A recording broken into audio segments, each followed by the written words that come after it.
Hello student, welcome back. उम्मीद करता हूँ यहाँ पे सब लोग ठीक हो गए।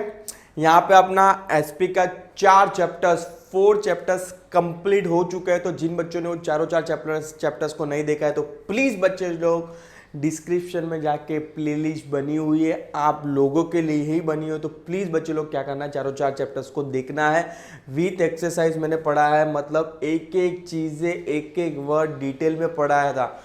लास्ट ईयर नहीं पढ़ाया था, इसलिए इस बार एसपी को मैं फर्स्ट प्रायोरिटी दिया हूँ, क्योंकि लास्ट ईयर मेरे पास ओसी और इकोनॉमिक्स बहुत टाइम कंस्टेंट था, मतलब मेरे पास बहुत टाइम कम भी था, तो मैंने कुछ कमिटमेंट नहीं दिया था। बट हाँ, वेल सफिशिएंट मैंने सब चीज़ें रिवीजन करवा दिया था। बट इस साल मैंने एसपी को ही फर्स्ट चैप्टर्स मतलब फर्स्ट प्रायोरिटी दिया है, जहाँ पे मैंने ऑलरेडी 4 चैप्टर खत्म कर दिया है। तो प्लीज़ बच्चे लोग एसपी को लीनियंट मत लेना, डे 1 से बोल रहा हूँ, क्योंकि अगर एसपी को लीनियंट लेने गए तो आप लीनियंट हो जाओगे। मतलब एसपी एक लाइक आप बोल सकते हो एक खौफ है, जैसे अकाउंट का कोई बच्चे लोग को खौफ होता है, मैथ्स का खौफ होता है, सेम लाइक एसपी वाले स्टूडेंट को एसपी का खौफ होता है। क्यों सर? क्योंकि यहाँ पे लॉ टर्म है, जहाँ पे आपको सर्टन कंसेप्ट रट्टा ही मारना पड़ेगा या तो समझना पड़ेगा। अगर समझ नहीं रहे हो तो आपको रट्टा मारना पड़ेगा। आप ऐसे तो नहीं है कि आप अपने ओन वर्ड से लिख पाओगे, क्योंकि ओसी और इकोनॉमिक्स में you can manage, you can write अपने ओन से लिख सकते हो। बट एसपी के लिए स्पेशली बात करूँ तो जहाँ पे अपने हाथ चलेंगे नहीं, जो आपको जैसे जैसे आपके एग्जाम्स आएगी, कॉलेज में होगा आपके एग्जाम्स एंड ऑल, प्रीलियम सब होगी, तभी आपको क्या हो जाएगा, फील हो जाएगा कि हाँ भाई हाथ नहीं दौड़ेगी आपके एसपी के अंदर। तो हमेशा मैं एडवाइस करते रहता हूँ, जब भी आप एसपी का मैं पढ़ा रहा हूँ तुम लोग को, तभी मेरे साथ में बुक लेके पढ़ना भी है। जो भी हाईलाइट करा रहा हूँ हाईलाइट करना है, ऑब्जेक्टिव्स बोल रहा हूँ ऑब्जेक्टिव्स में लिखना है, ये एग्जाम में क्वेश्चन ऐसा बनेगा, ये सब चीज़ें लिखनी है। और बाद में क्या करना है, आपको प्रैक्टिस करना है और पढ़ना है। देखो, अगर एसपी को अगर आप 5 या 7 दिन 10 दिन का गैप दे दोगे ना, मतलब जो मैं पढ़ा है उसके बाद, तो it's very difficult for to understand. ठीक है, अभी तो ऑनलाइन रिकॉर्डेड वीडियोस मिल जाएगा आपको, तो आप वापस से दे सकते हो। बट ऑफलाइन क्लासेस में ये बेनिफिट नहीं होता, वापस से सर अपने लिए नहीं पढ़ाता। यस, इसलिए ऑनलाइन बेनिफिट यही होता है कि आप जब भी चाहो, रात को 12 बजे 3 बजे जितने भी बजे आप चाहो उतनी बार वीडियोस भी देख सकते हो, जितने बजे भी चाहो उतने बजे भी क्या कर सकते हो, वीडियोस को देख सकते हो। ठीक है, लेट्स स्टार्ट चैप्टर नंबर 5 पे पहुंच जाएंगे। उसके बाद शुरू होगी गेम जो होगी लेटर्स की, जहां पे मेरा एफर्ट्स बहुत कम हो जाएगा, आपका एफर्ट शुरू हो जाएगा। जब भी मैं लेटर्स पढ़ाऊंगा तभी आपको चैप्टर नंबर 3, जब भी मैं चैप्टर नंबर 6 पढ़ाऊंगा तभी चैप्टर नंबर 3, जब भी चैप्टर नंबर 7 पढ़ाऊंगा तभी चैप्टर नंबर 4, और जब भी चैप्टर नंबर 8 पढ़ाऊंगा जब भी चैप्टर नंबर 5। आपको क्या करना है, रिवाइज करना है। मतलब मैं जब भी चैप्टर चालू करूंगा तभी बता दूंगा कि अभी ऑफकोर्स ये खत्म होने का चैप्टर नंबर 6 ही चालू होगा, तो आपको चैप्टर नंबर 3 प्रिपेयर रहना है, क्योंकि वो मेंबर्स के बारे में जहाँ पे बोनस शेयर्स राइट इश्यू के कंसेप्ट आपको याद होने चाहिए, तो वही प्रैक्टिकल इंप्लीकेशन करना है आपको लेटर्स के अंदर। ठीक है, चलो let's start chapter number 5, deposit. First of all, जिन चैनल बच्चे लोग ने अभी भी चैनल को सब्सक्राइब नहीं किया तो रिक्वेस्ट है चैनल को सब्सक्राइब कर लीजिए, लाइक कर लीजिए और शेयर कर दीजिए अपने सभी फ्रेंड सर्कल के अंदर। ठीक है, चलो डिपॉजिट देखो, चैप्टर नंबर 5 चैप्टर का नाम है डिपॉजिट। अभी ये डिपॉजिट होता क्या है, ऑलरेडी डिपॉजिट के बारे में थोड़ा सा कंसेप्ट अपन ने चैप्टर नंबर 2 में देख लिया, ऐसा कुछ नया वर्ड तो नहीं है। इट्स काइंड ऑफ बोल सकते हो एफडी, नॉर्मल टर्म में, लेमन टर्म में मैं बात करूं तो उसको बोल सकते हो एफडी। बट कंपनी के अंदर अगर सपोज कि कंपनी को शॉर्ट टर्म के लिए पैसा उठाना, ध्यान से सुनना, अगर कंपनी को शॉर्ट टर्म के लिए पैसा उठाना है तो वन ऑफ द ऑप्शन है बोरोड कैपिटल के अंदर। ये कौन सा कैपिटल है? First of all borrowed capital. Borrowed capital के अंदर अगर कंपनी को शॉर्ट टर्म के लिए पैसा उठाना है तो कंपनी कहां से उठा सकती है? डिपॉजिट के फॉर्म में पैसा उठा सकती है। इसके आगे वाला चैप्टर था डिपॉजिट, डिबेंचर था, वो भी it's kind of borrowed capital. अगर कंपनी को लॉन्ग टर्म के लिए पैसा उठाना है तो it's one of the best option, क्या होगा, बेस्ट सोर्स बोल सकते हो बोरोड कैपिटल के अंदर जो होता है लॉन्ग टर्म के लिए डिबेंचर था, बट शॉर्ट टर्म के लिए कौन सा है? डिपॉजिट है। इसका ऑलरेडी थोड़ा झलक मैंने तुम लोग को बोला था चैप्टर नंबर 2 में, शॉर्ट नोट के फॉर्म में अपन ने देखा था कि मिनिमम कितने महीने के लिए उठा सकते हो, मैक्सिमम कितने महीने के लिए उठा सकते हो। ये चीजें थोड़ी आगे एडवांस में पढ़नी है, बाद में और एडवांस में क्या करना है, procedure for accepting of deposit और procedure for accepting of deposit from public और मेंबर क्या करना है, पढ़ना है। चैप्टर बहुत छोटा सा है, वेटेज वाइज भी बात करो तो एक ही क्वेश्चन आता है, बट हाँ प्रिपेयर रहना है उसके लिए भी अपने को। Let's start introductions. Accepting deposit from the public और from the own members is one of the source of raising fund for a company. It is the cheapest or cheaper to the raise a fund through a deposit. Moreover, there is a no dilutions of control as it is the type of short-term loan taken by the company. However, accepting deposit can be a risky option for a company in case it is a default in repaying the deposit. Of course एक company के लिए risky है. क्यों? अगर company ने repayment नहीं किया, interest पे नहीं किया, तो कहाँ ना कहाँ धब्बा लग सकता है कंपनी पे. मतलब कंपनी का स्टेटस हो जाएगा defaulting company. Yes, meaning and definition of the public deposit was discuss in chapter number 2. ये अपन ने ऑलरेडी डिस्कस कर लिया. जिन बच्चों ने चैप्टर नंबर 2 नहीं देखा है तो प्लीज देख लीजिए, because SP is like a web series. Day 1 से बोल रहा हूँ कि एक पार्ट स्किप करोगे तो नेक्स्ट वाला पार्ट समझ में नहीं आएगा, नहीं आएगा, नहीं आएगा. In these chapters, we will learn which companies can collect the deposit, the terms and conditions to be fulfilled, and procedure to collect the deposit from the member and public. Accepting of deposit. All the companies accepting deposit accept. सभी company accepted deposit accept कर सकती है. Accept. A banking company, non-banking financial company, housing financial company, and such other company as the central government will specify have to comply with the provision of the section 73 subsection A to section 76 of the Companies Act 2013. Companies accepting deposit rule and a directive issued by the Reserve Bank of India. Acceptance of deposit. चलो next, following chart show which company can collect the deposit from the member and from the public. ध्यान से देखना ये chart को. इस chart में से बहुत सारे ऑब्जेक्टिव्स बनने की उम्मीदें हैं. छोटे छोटे पॉइंट्स पे क्या आ सकता है, कमेंट्स आ सकता है, तो please be prepare for the main objectives को लेकर. कौन सी कंपनी किस किस से पैसा उठा सकती है. पहले तो इन लोग ने मेन जो डिवीजन किया है, फ्रॉम द मेंबर डिवीजन किया है and from the public division किया है. अभी मेंबर्स मतलब खुद के ही मेंबर्स हो गए, बोल सकते हो या तो शेयर होल्डर या तो डायरेक्टर, खुद के. देखते हैं वो कौन सी कंपनी ले सकती है. Private company, of course private company तो बॉटम ऑफ द लाइन बोलने जाओ, प्राइवेट कंपनी पब्लिक के पास जा ही नहीं सकती, बिकॉज प्राइवेट कंपनी का definition clearly says that restriction to accept deposit from the public. वहां पे तो कोई प्राइवेट पे तो कोई कंसेप्ट है ही नहीं, उसको तो अपने ही मेंबर के पास जाना पड़ेगा. वो तो पब्लिक के पास जा ही नहीं सकता. वो किसके पास जा जाएगा? अपने ही मेंबर से पास क्या कर सकता है? डिपॉजिट ले सकता है. नेक्स्ट है public company. Sir public company तो जा सकती है, तो यहाँ पे क्यों लिखा है कि मेंबर्स के पास ही जाएगी? है यहाँ पे ब्रैकेट में देखो क्या लिखा है, other than eligible company.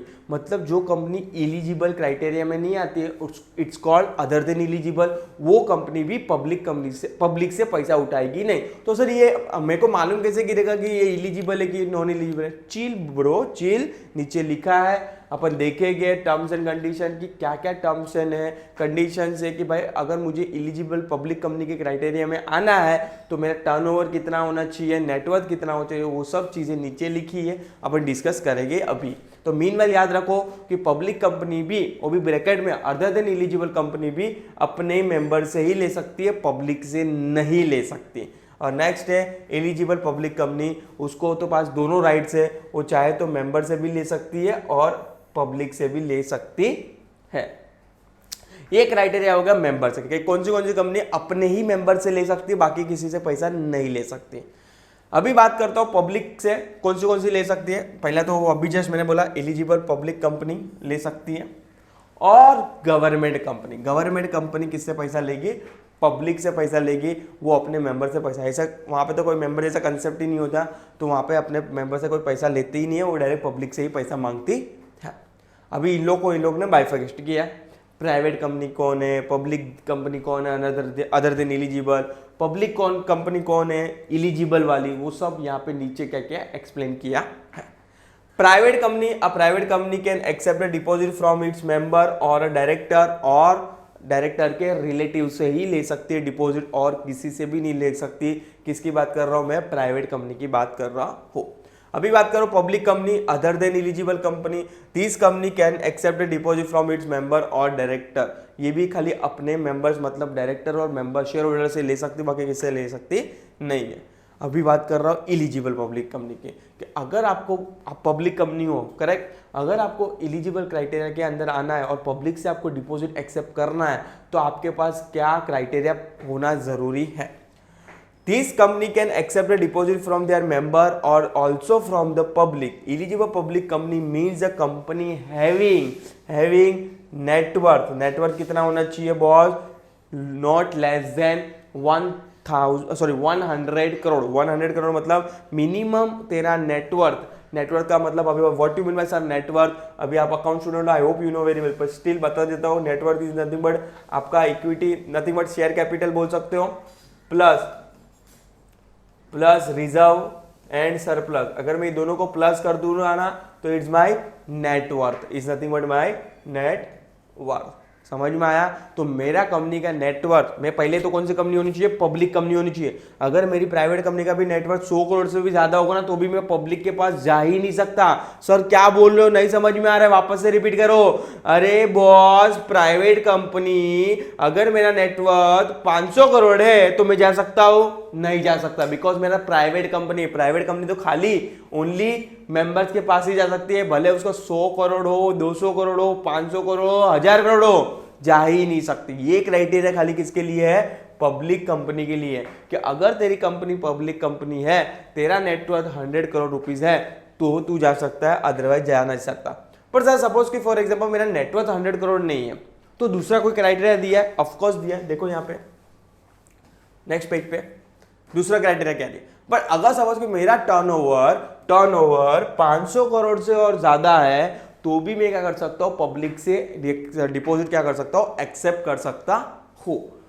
Turnover not less then 500 crore and which have obtain a prior approval of its shareholder through a special resolution for accepting the public deposit. मतलब ये दोनों में से सर दोनों कंडीशन फुलफिल होना जरूरी है? नहीं, या आइदर नेटवर्थ आइदर टर्नओवर, दोनों में से कोई भी एक कंडीशन फुलफिल हो गए तो आप क्या कर सकते हो?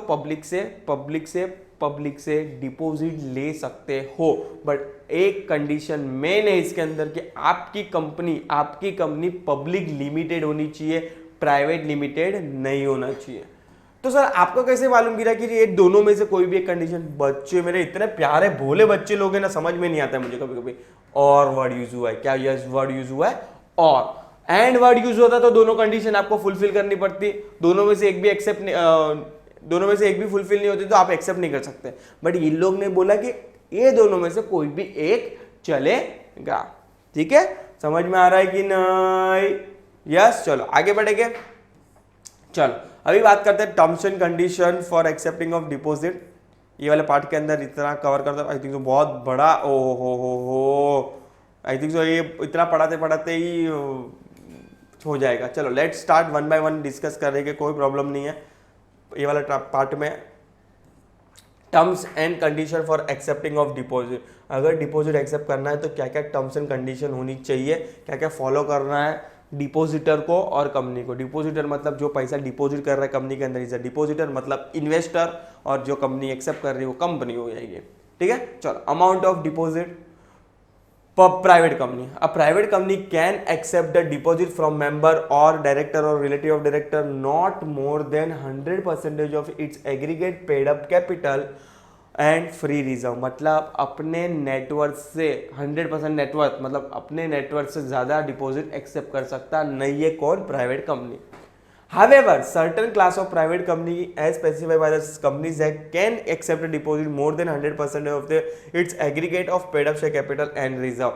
मतलब कंपनीज एक्ट के अंदर सर्टन कंपनी को रिलैक्सेशन बोल सकते हो आप, एग्जेम्पशन बोल सकते हो आप, कि उनको सर्टन रिलैक्सेशन दिया है कि वो कंपनी चाहे तो अपने पेड अप कैपिटल और फ्री रिजर्व, अगर मुझे वन वर्ड में उसको बोलना है तो नेटवर्थ।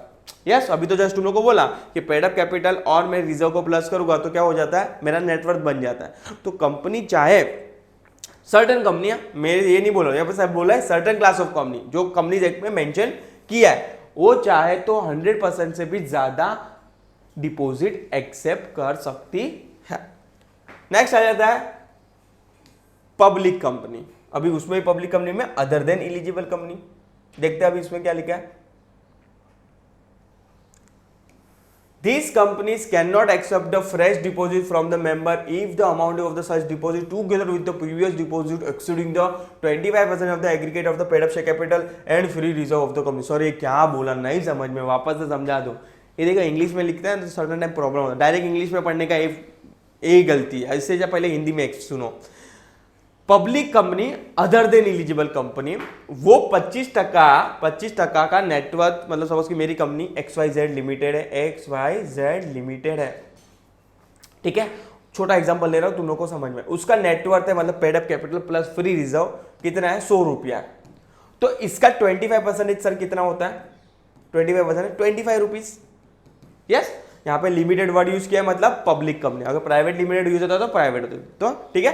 तो लिमिटेड कंपनी 25% अपना नेटवर्थ का ले सकती है, ऐसा बोला। बट सर थोड़ा लाइन में ट्विस्ट था कुछ, तो क्या लाइन में ट्विस्ट था, देखो क्या लिखा है, from the member if the amount of such deposit together with the previous deposit exceeding 25, वो क्या है, वो नहीं समझ में, समझा देता हूं ना, इधर आओ। सपोज कि कंपनी ने लास्ट ईयर ऑलरेडी 15 रुपया ऑलरेडी लेके रखा था, क्या डिपॉजिट, ऑलरेडी क्या लेके रखा था, 15 रुपया डिपॉजिट लेके रखा था।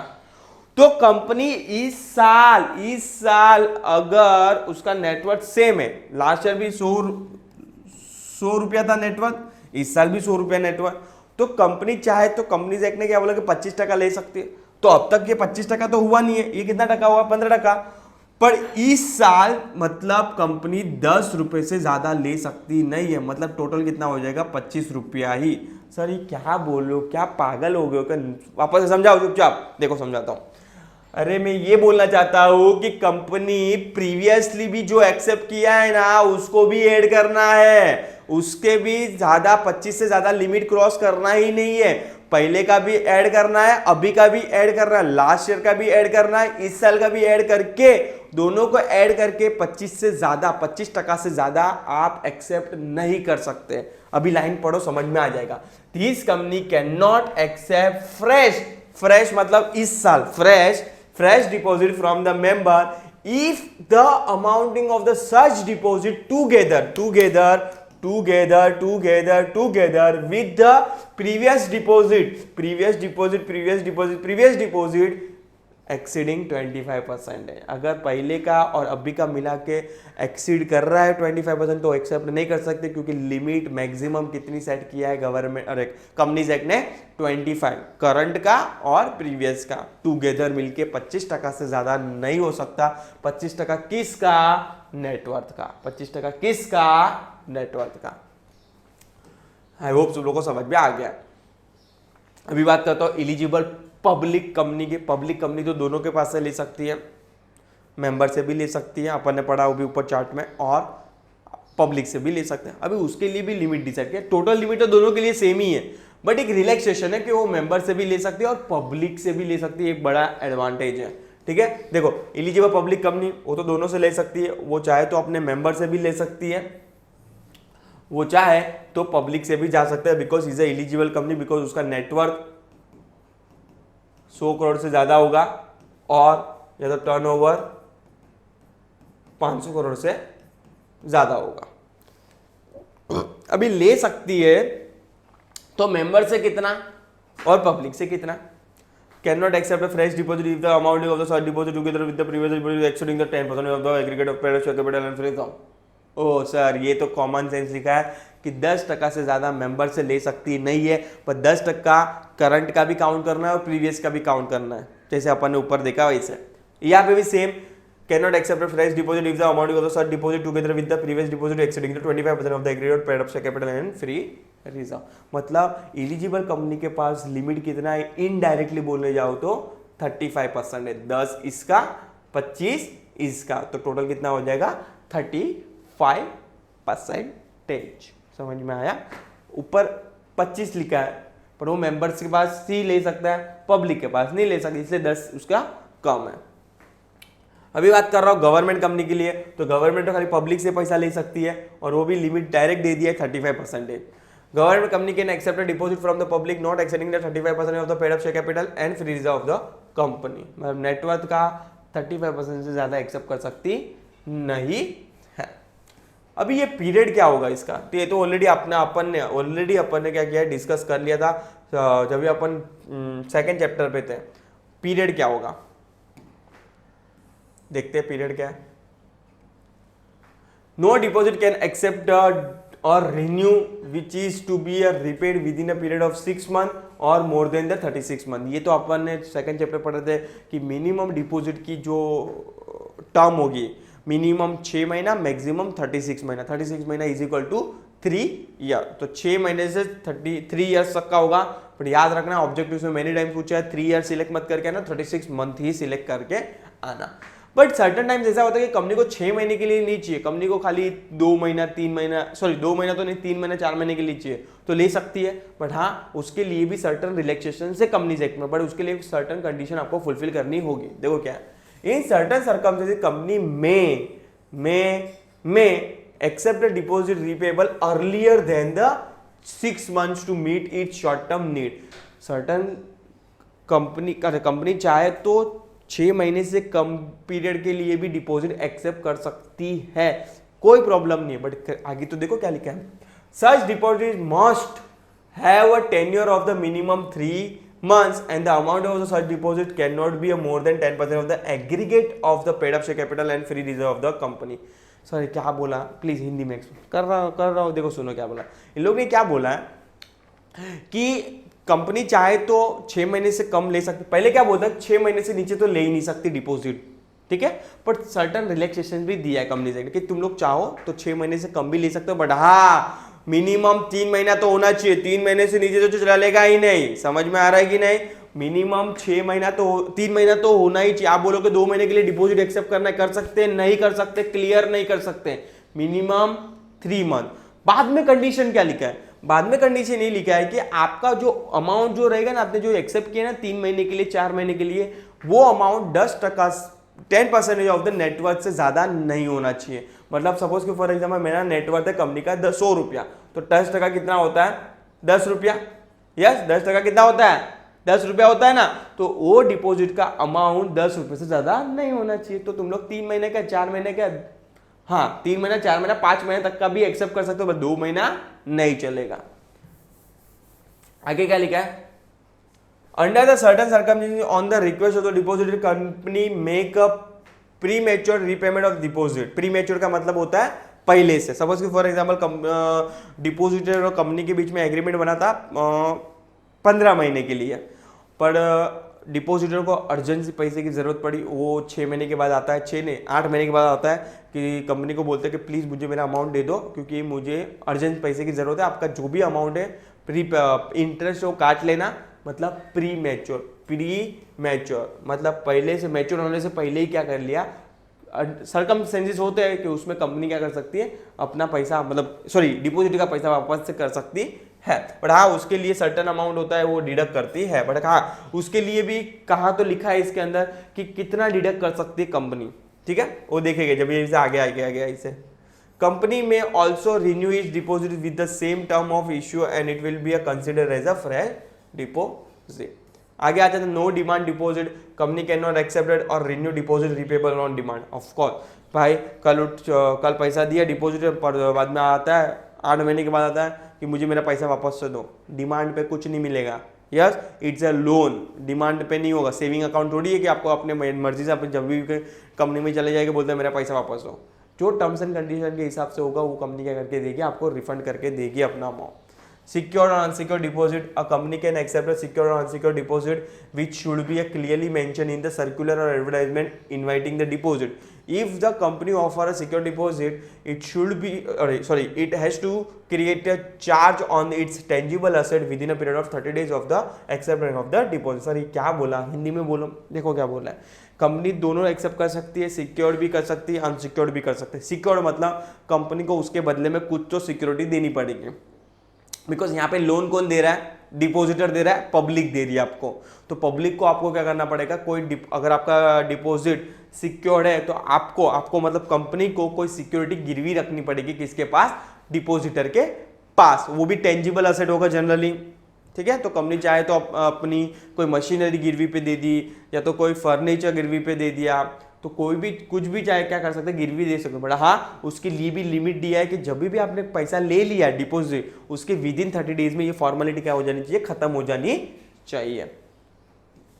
Application form, a company has to provide an application form. It should be contain the declaration by the applicant that the deposit he is making is not made out of the any of the money borrowed by him from the another person. क्या मस्त declaration है। अरे भाई company जब भी deposit accept करेगी ना public से, सपोज कि मिस्टर एक्स से मिस्टर एक्स पब्लिक था, उससे कंपनी पैसा एक्सेप्ट कर रही है, तो mister x is the applicant, applicant को एक डिक्लेरेशन भी देना है। क्या डिक्लेरेशन कि उस जो पैसा दे रहा है मिस्टर एक्स, जो पैसा दे रहा है कंपनी को, वो पैसा वो खुद का है नहीं कि दूसरे का। देखो, a company has to provide application form, it should be contain declaration by the applicant, मतलब mister X, that the deposit he is making, mister X जो डिपॉजिट कर रहा है कंपनी के अंदर, is not made out of the any amount borrowed by him from the any other person. मालूम गिरा कि मिस्टर एक्स ने बैंक से पैसा लिया और वो मिस्टर एक्स ने बैंक वाला पैसा किधर घुमा दिया, कंपनी के अंदर, ये चलेगा नहीं। यस, समझ में आ गया। नेक्स्ट है joint name, company can accept the deposit in a joint name of the depositor but there should not be a more than 3 names. मतलब डिपॉजिटर चाहे तो मिस्टर एक्स बोलता है कि मेरे को मेरा सन का नाम भी आना चाहिए, मेरी वाइफ का नाम भी आना चाहिए। मैक्सिमम 3 नाम अलाउड है डिपॉजिटर के, सर्टिफिकेट हो गया, कुछ भी हो गया, रजिस्टर्स हो गया, पर उससे ज़्यादा अलाउड नहीं है। ऑब्जेक्ट इसके लिए ध्यान रखना। Nomination, every depositor at any time has the right to nominate any person as a nominee in the event of the death of the company। मतलब सपोज कि फॉर एग्जांपल उसका नाम अगर नॉमिनी में कुछ ऐड करना है, लेस करना है, या तो किसी और का नाम भी सन के बाद, वाइफ के बाद उसके सन का नाम भी ऐड करना है तो कर सकते, कोई प्रॉब्लम नहीं है। नेक्स्ट है सर्कुलर और एडवर्टाइजमेंट। जब भी आप अभी देखो, मालूम है अपन प्रोस्पेक्टर वर्ड सुना था, क्या यूज वर्ड सुना था, प्रोस्पेक्टस वर्ड सुना था कि भाई प्रोस्पेक्टस क्या आता है, इन्विटेशन कार्ड होता है, जब भी शेयर्स देते हैं तभी प्रोस्पेक्टस देते हैं। बट जब भी ये ऐसा डिपॉजिट देते हैं ना, तो कंपनी क्या इशू करती है, जनरली सर्कुलर बोलते हो और एडवर्टाइजमेंट बोलते हो। इंटरनली अगर कुछ सर्कुलेट करना है, मतलब अपने, क्योंकि अपन ने देखा कि डिपॉजिट अपने मेंबर से भी एक्सेप्ट करती है सर्टन कंपनीज, और आउटसाइडर भी से भी एक्सेप्ट करती है। तो इंटरनली जो सर्कुलर होता है उसको बोलते हैं सर्कुलर। इंटरनली जो प्रोस्पेक्टर बोलते हो, तो इन्विटेशन कार्ड जो सर्कुलेट करता है उसको बोलते हैं सर्कुलर। बट सपोज कि पब्लिक से पैसा उठाना है, तो उसके लिए तो बॉस आपको क्या करना पड़ेगा, एडवर्टाइजमेंट ही छपाना पड़ेगा। पर ये जब भी आप इन्विटेशन कार्ड भेज रहे हो तभी क्या क्या कंटेंट होने चाहिए, उसके अंदर क्या क्या इंफॉर्मेशन होनी चाहिए, वो देखते हैं अभी। If the company invite deposit from its member, it issue a circular, but if in invite deposit from the public, company has to issue an advertisement. मतलब अपने मेंबर से अगर आप एक्सेप्ट कर रहे हो तो आप सर्कुलर भेज दो, अगर पब्लिक से कर रहे हो तो आपको क्या करना, छपाना पड़ेगा, एडवर्टाइजमेंट छपाना पड़ेगा। अभी उसके कंटेंट क्या हो गए, कंटेंट ऑफ द सर्कुलर और एडवर्टाइजमेंट। पहला तो statement about of the financial position of the company, company की फाइनेंशियल पोजीशन कैसी है, कंपनी कैपेबल भी है कि नहीं रीपेमेंट करने के लिए। मालूम गिरा कि आज पैसा उठाया भाग गए, ठीक है, तो चलेगा नहीं। तो portion of the secured and unsecured deposit of the fresh issue, आपको दिखाना भी है कि कंपनी के अंदर सिक्योर्ड डिपॉजिट कितना है, अनसिक्योर्ड डिपॉजिट कितना है। Create credit rating obtain from the credit rating agency only for the eligible public company.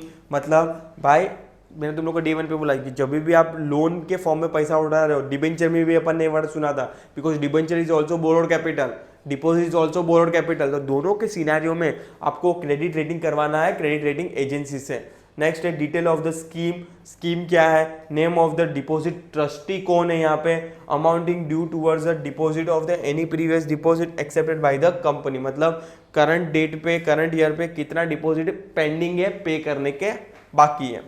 Filing circular और advertisement with the register of the company. आपको ये जो इन्विटेशन कार्ड है वो किसके साथ सबमिट करना है, आरओसी के पास भी सबमिट करना है। Company has to file the copy of the circular and advertisement signed by all the directors with the register of the company. Issue circular and advertisement only after 30 days of the filing of the copy of the circular and advertisement with the register of the company can issue a circular or advertisement. मतलब 30 दिन के बाद, suppose कि आज मैंने register of companies के पास, ROC के पास, government के पास मेरा इन्विटेशन कार्ड मतलब nothing but circular advertisement submit कर दिया, उसके 30 डेज के बाद ही मैं पब्लिक में क्या कर सकता हूँ, सर्कुलेट कर सकता हूँ और मेंबर्स में सर्कुलेट कर सकता हूँ। Company can send a circular to the member through a register post, speed post और as well email. For inviting public, company has to publish the advertisement in one English newspaper and one vernacular newspaper having a wide circulation in the state where the company register office is located. अगर member को देना है तो मेरे को कोई problem नहीं, member को तो सर्कुलर कर दूंगा, इंटरनल मसला है। बट अगर पब्लिक को मेरे को न्यूज़पेपर एडवर्टाइजमेंट करना है तो 2 न्यूज़पेपर में करना है, वन तो इंग्लिश, सेकेंड आपकी रीजनल लैंग्वेज होगी, वर्नाक्युलर लैंग्वेज होगी, मतलब जो स्टेट में कंपनी रजिस्टर है। फॉर एग्जांपल कंपनी रजिस्टर है महाराष्ट्र में, तो महाराष्ट्र की जो स्टेट लैंग्वेज हो जाएगी मराठी। समझ में आएगा? अगर सपोज की गुजरात बेस्ड कंपनी है, रजिस्टर ऑफिस कंपनी का इधर है गुजरात की, गुजरात में, तो वहाँ पे वर्नाक्युलर लैंग्वेज क्या हो जाएगी, गुजराती हो जाएगी। तो 2 न्यूज़पेपर में कंपल्सरी करना है, one is English and second is vernacular newspaper. Validity of circular and advertisement, मतलब ये इसकी वैलिडिटी कितनी होगी, कब तक आपको एक्सेप्ट करना है पब्लिक से पैसा, इनडायरेक्टली बोलने जाओ या तो जो आपने एडवर्टाइजमेंट करवाया है उसकी वैलिडिटी कितनी होगी। द सर्कुलर और advertisement is valid for the 6 month, कितने महीने के लिए, 6 महीने। आज मैंने अगर पब्लिक करवाया पब्लिक न्यूज़पेपर में आज की डेट पे, तो इसकी वैलिडिटी नेक्स्ट 6 महीने तक की होगी, उससे ज्यादा नहीं होगी। From the end of the financial year in which it was issued और date on which the annual general meeting was held, whichever is early. Next आ जाता है appointment of deposit trustee. Of course ये debenture में भी अपन ने पढ़ा था कि अपन के डिबेंचर ट्रस्टी अपॉइंट कर रहे थे, वहाँ पे ऐसा भी सेम है, यहाँ पे डिपॉजिट ट्रस्टी अपॉइंट करेंगे। When issuing secure deposit, eligible company and public company have to appoint 1 और मोर डिपॉजिट ट्रस्टी। वहाँ पे अपन ने पढ़ा था कि अगर 500 से ज़्यादा पर्सन को आप डिबेंचर दे रहे हो तो ही डिबेंचर ट्रस्टी अपॉइंट करना है, बट यहाँ पे ऐसा आई डोंट थिंक सो कुछ लिखा है। That trustee protect the interest of the depositor, वहाँ पे डिबेंचर का प्रोटेक्ट करते थे, यहाँ पे डिपॉजिटर का करेंगे। In case of the company default in repaying of the deposit, company signs a contract with the deposit trustee called trust deed, वहाँ पे भी क्या था, डिबेंचर ट्रस्ट डीड था। It contains the terms and condition of the contract. The deed has to be signed at least 7 days before the issuance of the circular or advertisement. आपको 7 दिन पहले ही, मतलब आप एडवर्टाइजमेंट करोगे और सर्कुलर करोगे ना अपने मेंबर्स को, उससे पहले 7 दिन पहले ही आपको क्या करना है, साइन कर लेना है कॉन्ट्रैक्ट को। किसके साथ, डिपॉजिट ट्रस्टी के साथ। The deposit trustee on its own और on the request of the 1/10 मतलब 10%, 10% of the depositor can call in meeting of all the depositor when the company default in repaying of the deposit। अगर suppose for example company ने repayment के लिए कुछ repayment नहीं किया, default कर दिया, तो 1/10 मतलब 10% ऑफ द डिपोजिटर, मतलब सपोज की फॉर एग्जाम्पल कंपनी के अंदर 100 डिपोजिटर है तो उसका 1/10 10 जन अगर मिलके भी डिबेंचर ट्रस्टी को बोलता है कि हम लोग की मीटिंग कराओ कंपनी के साथ, तो करवाना पड़ेगा। नेक्स्ट है create a charge on asset. Of course charge on asset का मतलब होता है कि अगर कंपनी ने सिक्योर डिबेंचर दिया है तो कंपनी की कोई असेट गिरवी रखनी पड़ेगी, nothing but charge on asset. A company accepting secure deposit from the public within the 30 days of the acceptance has to create a charge on its tangible asset for the amounting not less than the amounting of deposit accepted. Common sense है, अगर suppose कि 100 रुपया लिया है तो आपकी asset की value minimum 100 से ऊपर ही होनी चाहिए। अगर आज मैं बैंक से लोन ले रहा हूँ, बैंक को बोल रहा हूँ मुझे 2 करोड़ दो, बैंक बोले कि मैं दूंगा, तेरे को गिरवी तो देना पड़ेगा ना कोई असेट। मैं बैंक को बोलूँगा ये 50 लाख की असेट, बैंक लाफा मारेगा मेरे को, बोलता है कि मैं तेरे को 2 करोड़ दे रहा हूँ, तुम्हें असेट कल बैठ के भाग गया तो मेरे को तो मेरे हाथ में खाली 50 लाख भी नहीं आएगा। समझ में आ रहा है कि नहीं? तो हमेशा आपकी असेट की वैल्यू जो सिक्योरिटी पे दे रहे हो वो हमेशा हायर देन क्या होगी, आपकी लोन अमाउंट होगी। The minimum amount of security should be equal to the amount not recovered by the deposit insurance. The security is created in favor of the debenture trustee. मतलब जो भी security दोगे assets में deposit trustee के favour में होगी, depositor के favour में नहीं होगी। डिपॉजिट इंश्योरेंस मतलब सपोज कि सर्टेन टाइम ऐसा होता है कि मालूम है आपका बैंक अकाउंट में भी ऐसा है कुछ, तो आरबीआई का रूल है कि अगर सपोज को कोई बैंक उठ जाती है, फाइनेंशियल वाइज बैंकरप्ट हो जाती है, तो आपके आई थिंक तो जितनी मुझे याद है लिमिट अभी 1 लाख रुपया है, इंश्योरेंस के फॉर्म में बोल सकते हो आप। मतलब आरबीआई आपको 1 लाख रुपया ऐसा देगी। अगर कोई भी बैंक उड़ जाती है, सपोज कि फॉर एग्जाम्पल आपके बैंक अकाउंट में 15 लाख रुपए थे, तो आपके पास कितना मिलेगा, 1 लाख रुपया ही मिलेगा, उससे रुपया 1 रुपया भी ज़्यादा नहीं मिलेगा।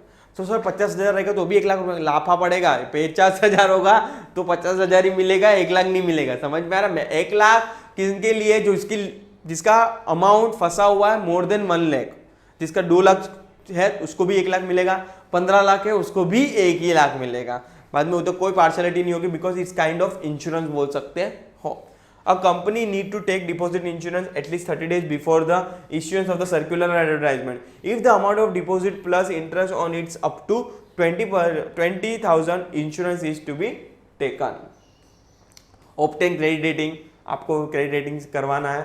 Every company has to get a credit rating of its deposit or including rating in the circular or advertisement. The credit rating agency consider the net worth of the company, liquidity position, ability to repay the deposit on a time, etc. and accordingly give the rating. Rating shall be obtained every year during the tenure of the deposit. Open a deposit repayment reserve account. Of course आपको एक reserve create करके रखना है, जहाँ पे हर year थोड़ा थोड़ा पैसा क्या करना है, रिजर्व करके रखना है कि भाई सडनली सपोज कि नेक्स्ट ईयर किसी को रीपेमेंट की बारी है तो कंपनी पे बर्डन ना है। सेम लाइक डिबेंचर्स के अंदर था वैसे। Every company accepting deposit has to open in a scheduled bank a deposit repayment reserve account every year on or before the 30th April. ध्यान रखो, डेट भी याद रखो, 30th April company has to deposit an amounting not less than 15% of the amounting of deposit maturing during the current year and following the financial year. This account can be used only for the repayment of deposit. मतलब यहाँ पे ना तो कोई party के लिए पैसा अपन use करेंगे, ना तो कोई इंफ्रास्ट्रक्चर के लिए यूज़ करेंगे, ओनली आप रीपेमेंट ऑफ डिपॉजिट के लिए करोगे। जो कितना परसेंटेज आपको मिनिमम रिजर्व रखना है, 15%। मतलब आपको लग रहा है कि नेक्स्ट ईयर 10 लाख रुपया मेरे को देना है, तो 10 लाख का 15% मतलब 1,50,000 आपको करना है, रिजर्व में रखना है। छोड़ो नोट को। नेक्स्ट है डिपॉजिट रिसिप्ट। अगर सपोज कि कोई डिपॉजिट दे रहा है, मिस्टर एक्स अगर पैसा इन्वेस्ट कर रहा है डिपॉजिट के फॉर्म में, तो उसको कोई तो स्लिप तो दो, nothing but deposit receipt, proof तो दो कि भाई उसने कंपनी में क्या किया है, पैसा इन्वेस्ट किया है इन फॉर्म ऑफ डिपॉजिट। वरना कल उठ के तो बैंक बोले, कंपनी बोले कि मेरे को किधर दिया था। ठीक है, वो भी कितने दिन में देना है स्लिप, 21 डेज में। ऑब्जेक्टिव में ध्यान रखना 21 डेज में। जैसे शेयर सर्टिफिकेट होता है, डिबेंचर सर्टिफिकेट होता है, बट इन लोग के लिए सर्टिफिकेट नहीं होता, डिपॉजिट रिसिप्ट होती है, receipt. Company has to issue a deposit receipt to the depositor within 21 days from the receipt of the money or realization of the check। जब भी पैसा आ जाता है उसके 21 डेज में आपको क्या करना है, डिपॉजिट रिसिप्ट दे देनी है किसको, डिपॉजिटर को। The receipt has to be sign by the officer duly authorised by the board of director. Board of director क्या करेगा, साइन करेगा। The receipt contain the name of the address of the depositor, amounting of deposit, rate of interest payable and date on which the it's repayable। आप FD का देखना, घर पे अपना papa mummy का किसी बैंक में एफडी रहेगा ना, उसका रिसिप्ट देखना, इसके अंदर कितना टका पे दिया है, क्या रीपेमेंट होगा फ्यूचर में, कितने अमाउंट पे होगा, प्रिंसिपल अमाउंट क्या है, तो ये सब चीज़ें क्या होगी लिखी रहेगी। तो सेम लाइक रिसिप्ट के अंदर भी यही चीज़ लिखी होगी।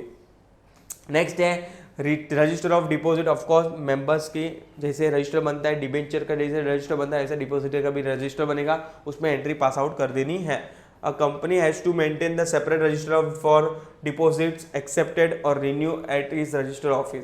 The detail of the deposit along with the detail of the depositor should be entered in the register of deposit within a 7 days from the date of the issuance of the receipt। Receipt देने के बाद next 7 दिन में entry register में लिख देनी है आपको। Return of deposit. Return of deposit का मतलब होता है फाइलिंग। आपको आरओसी के बाद क्या करना है, रिटर्न फाइल करना। जैसे इनकम टैक्स होता है वैसे डिपॉजिट का भी रिटर्न होता है।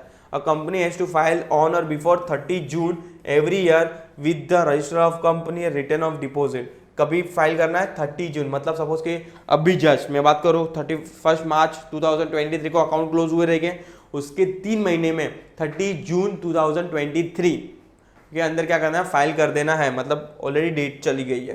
तो return gives detail of deposit with the company as on 31 March 2000 of the that year. ठीक है, तो याद रखना है छोटे छोटे पॉइंट ऑब्जेक्टिव्स में आएंगे। यस, नेक्स्ट है interest. The maximum rate of interest on the deposit depend on the guidance given by the Reserve Bank of India from time to time. मतलब कितने परसेंटेज पे मैक्सिमम आप डिपॉजिट दे सकते हो वो रिजर्व बैंक ऑफ इंडिया के guidelines में लिखा है और वो चेंज भी होता रहता है time to time. In case of the premature, मैं तुम लोग को बोला था ना प्री मैच्योर मतलब आप चाहो तो डिबेंचर होल्डर पैसा ले सकती है बिफोर मैच्योरिटी, बट हाँ एटलीस्ट 3 महीना तो खत्म हो जाना चाहिए। तो कितना इंटरेस्ट कम दे सकती है वो देखो क्या लिखा। इन case of the pre mature repayment of deposit company can deduct, कितना डिडक्ट कर सकती है, 1% से ज्यादा डिडक्ट कर सकती नहीं है। Can deduct 1% of the interest from the rate of interest stated in at a time of the accepting of deposit. Suppose कि फॉर एग्जांपल मिस्टर एक्स था, उसके लिए उसने डिपॉजिट दिया था 18 मंथ के लिए 5% पे, ठीक है, पर वो बोल रहा है कि मेरे को 10 महीने के बाद आता है, मुझे पैसे की अर्जेंसी है, मुझे मेरा पैसा क्या करो रिफंड करो। तो कंपनी चाहे तो 5% की जगह भी 4% ही दे सकती है इंटरेस्ट, समझ में आया, पर उससे कम नहीं, 1% ही डिडक्ट कर सकते हैं, उससे ज्यादा नहीं। For deposit matured and claim but remain unpaid by the company has to pay the penal interest of the at the rate 18% of the overdue. Suppose कि फॉर एग्जांपल यहाँ पे सिनेरियो उल्टा हो जाता, सपोज मिस्टर एक्स से पैसा दिया 18 महीने के लिए, 18 महीने के बाद उसको रीपेमेंट कर देना चाहिए था, किसको, कंपनी को, पर कंपनी ने पे नहीं किया, कंपनी डिफॉल्ट तो कंपनी को पेनल्टी लगेगी, कितना, 18% लगेगी, जितना महीने का बाकी है उतने महीने के हिसाब से। नेक्स्ट है right to alter the term and condition. भाई जो भी टर्म्स एंड कंडीशन है डीड के एग्रीमेंट का वो क्या कर सकते हैं, चेंज कर सकते हैं। वो डिपेंड करता है कि क्या रिलेशन है और किस रिलेशन, तो ठीक है, क्या क्या टर्म्स के बेस पे आप क्या कर रहे हो, चेंज कर रहे हो, वो डिपेंड करता है। Company can not either directly और indirectly alter the term and condition of the deposit trust deed and deposit insurance contract once the circular advertisement is issue and deposit are accepted by the company. मतलब एक बार contract sign होने के बाद आप easily change ही नहीं कर सकते जब तक उसका टर्म खत्म नहीं होता तब तक। अगर वापस से नेक्स्ट टर्म के लिए आप कर रहे हो, रिन्यू कर रहे हो, तभी आप चाहो तो क्या कर सकते हो, आप अल्टर कर सकते हो। समझ में आ रहा है, एक बार साइन हो गया कॉन्ट्रैक्ट, बाद में कुछ टर्म चेंज नहीं, मतलब 6 महीने 8 महीने के लिए टर्म साइन किया है तो 8 महीने तक तो वो ही रहेगा। 8 महीने के बाद वापस से आप रिन्यू कराने जा रहे हो डिपॉजिट, तभी चाहो तो टर्म्स क्या कर सकते हो, चेंज कर सकते हो। Disclosure in a financial statement, a company has to disclose in its financial statement by way of note money received from the directors or relative of director in case of the private company. Of course आपको disclosure भी करना है financials के अंदर, star mark करना है, highlight करना है कि हम लोग ने डायरेक्टर से और उसके रिलेटिव ऑफ डायरेक्टर से इतना अमाउंट एक्सेप्ट किया है। अगर सपोज कि कोई भी डिफॉल्ट कर रहे हो डिपॉजिट के अंदर, मतलब ये सब चीज के अंदर किस में एक में भी डिफॉल्ट किया तो उसके लिए क्या है, पनिशमेंट है। As per the Companies Act, an officer of the company who is in a default for a contravention of the provision of the act, it is punishable for fraud. The Maharashtra government has passed the Maharashtra Protection of Interest of Depositor in the Financial Establishment Act 1998 to protect the interest of the depositor. Companies in Maharashtra will be punishable for the contravening the provision of this act also. मतलब महाराष्ट्र के लिए special act भी बना है depositor को protect करने के लिए।